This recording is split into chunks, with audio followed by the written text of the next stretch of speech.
Hewan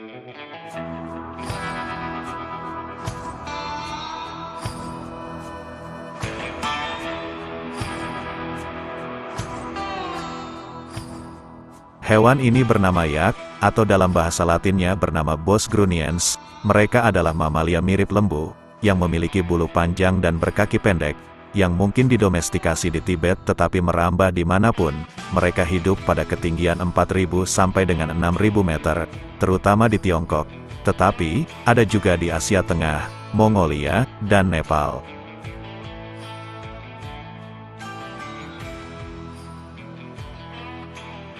Yak liar, terkadang disebut Bos mutus, sebagai spesies tersendiri.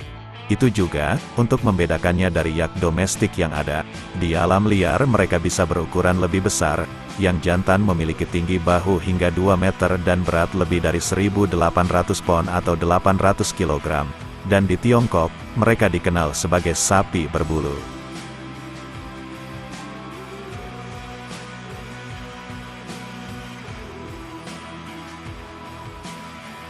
Hewan ini memiliki bulu yang panjang dan hitam serta lapisan bawah yang lebih pendek berwarna kehitaman atau coklat, yang dapat membuat mereka tetap hangat, walaupun itu dalam suhu di bawah minus 40 derajat Celcius, dan warna pada yak peliharaan lebih bervariasi, sebab bercak putih sering terjadi. Mereka mirip bison dari genus Bison, kepala yak terkulai di depan bahu yang tinggi dan besar. Pada jantan, tanduknya memiliki panjang 80 cm atau 30 inci, dan 50 cm pada betinanya. Mereka bermigrasi secara musiman ke dataran rendah untuk memakan rumput dan tumbuhan. Ketika cuaca menjadi terlalu hangat, mereka mundur ke dataran tinggi untuk memakan alga dan lumut kerak, yang mereka ambil dari bebatuan dengan lidah kasar mereka. Bulu mereka yang tebal dan sedikit kelenjar keringat membuat kehidupan di bawah 3.000 meter menjadi sulit, bahkan di musim dingin. Mereka memperoleh air dengan memakan salju bila diperlukan. Di alam liar, mereka hidup dalam kelompok campuran yang berjumlah hingga sekitar 25 ekor. Meskipun beberapa pejantan hidup dalam kelompok bujangan atau sendirian, yak secara musiman berkumpul menjadi kelompok yang lebih besar, dan pembiakan terjadi pada bulan September hingga Oktober. Bayi baru dilahirkan sekitar 9 bulan kemudian, dan dirawat selama setahun penuh. Induknya akan berkembang biak lagi pada musim gugur setelah anaknya disapih untuk mandiri. Yak pernah menyebar dari Himalaya hingga Danau Baikal di Siberia, dan pada tahun 1800-an, jumlah mereka masih banyak di Tibet. Namun, setelah tahun 1900-an, mereka banyak diburu, nyaris habis dan mungkin akan punah, diburu oleh para penggembala dan personel militer Tibet dan Mongolia. Untungnya, sejumlah kecil spesies bertahan hidup di Tibet Utara dan padang rumput Ladakh di India, namun mereka tidak terlindungi secara efektif. Mereka juga terancam punah karena perkawinan silang dengan sapi peliharaan. Yak adalah hewan yang agresif dan teritori. Mereka cepat sekali marah, mirip seperti bison sepupu mereka, dan dalam beberapa kasus, mereka terlihat selalu bertikai.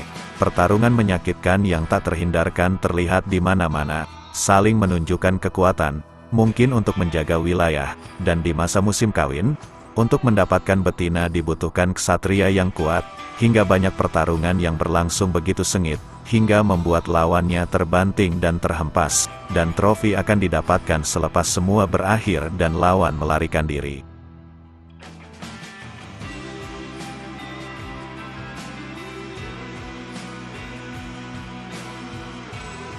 Mereka juga sering diadu, sebagai bahan hiburan bagi para penduduk lokal dan turis, dan tentunya, berbau duit di sana.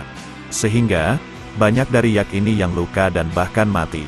Sungguh ironi, melihat hewan besar, tangkas dan menakjubkan ini saling beradu demi keserakahan manusia.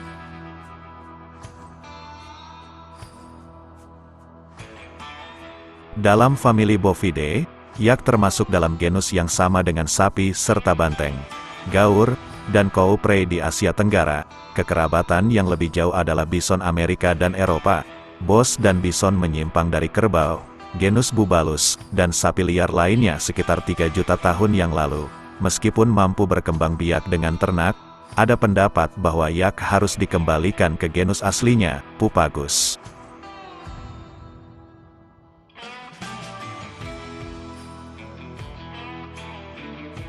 Hewan bovide berukuran besar, berbulu panjang dan bertanduk tajam yang berasal dari Himalaya ini, telah lama berperan penting dalam ekologi dan budaya manusia di wilayah tersebut.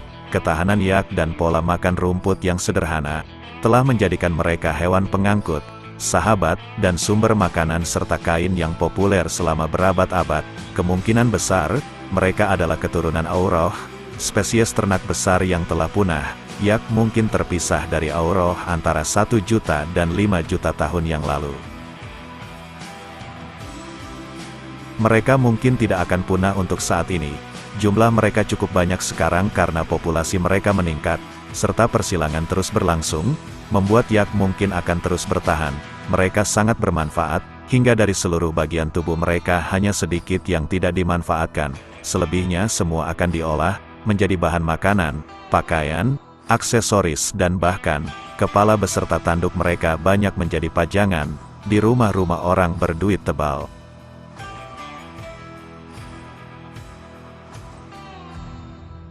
Sekian video kali ini, semoga bermanfaat dan menghibur sobat semua.